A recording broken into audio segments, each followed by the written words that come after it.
Consider the disagreement you wrote down in the last module. Imagine the conversation with the patient you were disagreeing with.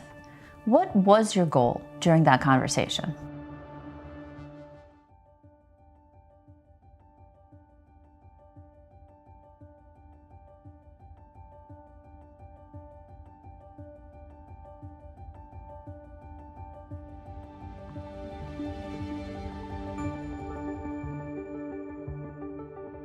If you're like most people, you probably only wrote down one goal.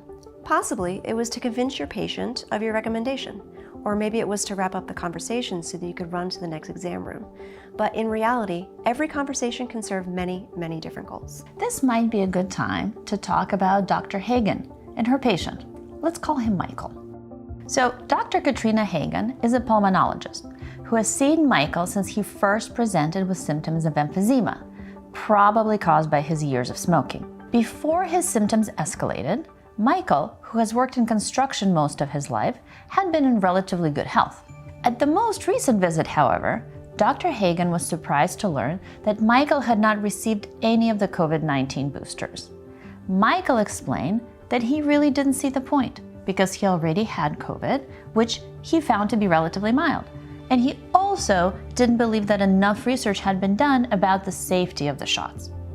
Look, I got the first two and they made me sick as a dog. I had to miss work, which also cost me money. Then I got COVID anyway. They keep rolling out new shots every 2 weeks, it feels like. Frankly, I don't like being their guinea pig. Michael, for a high-risk patient, the boosters are not optional. The vaccine safety has been extensively studied. And I might add that your bout with COVID would have likely been more severe without the vaccine. I remember asking Dr. Hagen what her goal had been in that conversation. She thought the answer was pretty obvious. COVID is deadly to patients with emphysema. I was simply communicating the basic facts. Interesting. To me, it seems Dr. Hagen might not have been completely clear about her goals.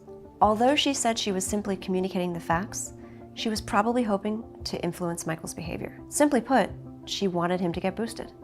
But in addition to that, there's a variety of other goals that Dr. Hagen could have pursued. She could have used the conversation to build greater interpersonal trust or to make Michael more comfortable asking questions in the future.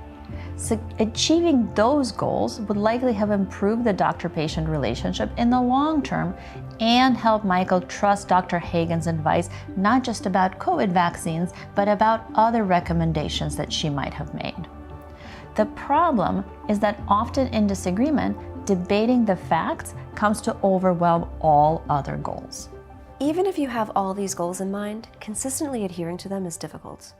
Everything from the clinician's genuine interest in educating the patient to the very real time constraints makes people want to counter-argue.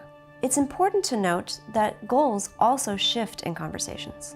You might start out with the goal of showing empathy and building trust, but when patients state beliefs that are factually inaccurate, it's difficult to resist shifting into a persuasion goal. Of course, patients have goals too, and they may similarly struggle to articulate or pursue them. Right. So perhaps Michael has already had a number of vaccine debates and now just wants everybody to stop telling him what to do. Maybe he feels discouraged about his health and he doesn't want to think of himself as a high-risk patient. Perhaps he has a long-anticipated weekend of fishing planned. Maybe this is one of the few activities that he still enjoys since his health has started deteriorating, and he doesn't want to be laid up with potential vaccine side effects. We also have to consider the distinction between short-term and long-term goals. Your short-term goal might be to give the patient all the relevant facts. Your long-term goal might be to build a deeper, more trusting relationship. Are these two goals aligned? Is the short-term serving the long-term? All right, so what can we do with all of this information? First of all, it's worth considering the multiple goals that any conversation with a patient might serve. Here's some examples. You might want to use your conversation to improve the patient's health and well-being, to develop your relationship with the patient, or to enhance their trust in the healthcare system and science in general. You might want to persuade your patient or influence their behavior, ensure their best immediate health outcome, or show care and empathy. Maybe you simply want to avoid conflict escalation or you want to come to better understand the patient's life context. The question is, do these goals align with your patient's goals in the conversation? Because, of course, they also probably have more than one. So, for example, your patient might want to feel hopeful or to have their symptoms relieved. They might want to confirm that they're getting the best treatment or to feel respected. They might want to learn new information from you, or maybe they simply want to feel heard. Maybe they want to vent, or maybe they actually want to express their appreciation towards you. So it's important to ask yourself, are your goals compatible with your patient's goals, or are they at odds with each other? Are you pursuing your goals with intention during the entire encounter? Think back to the patient conversation you identified at the beginning of this module. At that time, we asked you to write down your own goals. Now, think about your patient. What goals do you think they had in the conversation? Even if you're not sure, try to brainstorm as many likely goals as you can.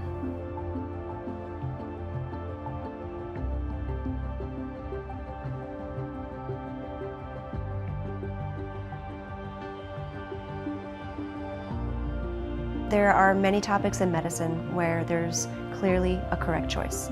Isn't it important to persuade patients to follow sound medical advice? So, persuasion is often the default goal in disagreement. Ironically, there's evidence in conversations where both people have a strong opinion that a person changes their mind only about 5% of the time. That is literally 1 in 20. Okay, so with those statistics, it sounds like persuasion is a fool's errand.